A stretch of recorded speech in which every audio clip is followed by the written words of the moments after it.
ይሄንኛው የዶክተር ራሼል ሴረም ነው። ታዲያ በእነዚህ በሁለቱ መካከል ያለው ልዩነት ምንድን ነው?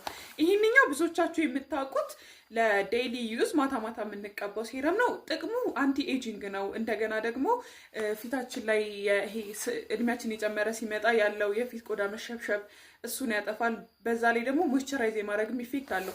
የዚህኛው ስራ ግን ከዚህ በጣም የተለየ ነው። ይሄንኛው የብጉር ጠባሳ ሊሆን ይችላል፣ በፀሐይ የተነሳ የመጣ ዳርክ ስፖት ካለ እሱን ፌድ ማድረግ ነው በዋናነት ስራው እና ላው ላይም እንደዛ ነው የተጻፈው።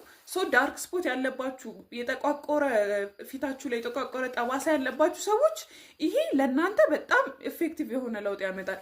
ይሄንኛው ግን ለማንኛውም ስኪን ኬር ልንጠቀመው የምንችለው አሪፍ የሆነ ሴረም ነው፣ የቫይታሚን ሲ ሴረም ነው። ሁለቱንም እንደየምርጫችሁ እኔ ጋር እየደወላችሁ መውሰድ ትችላላችሁ። ይሄንኛው ዋጋው በ700 ብር ነው። ይሄንኛው ዋጋው ደግሞ በ799 ብር ነው።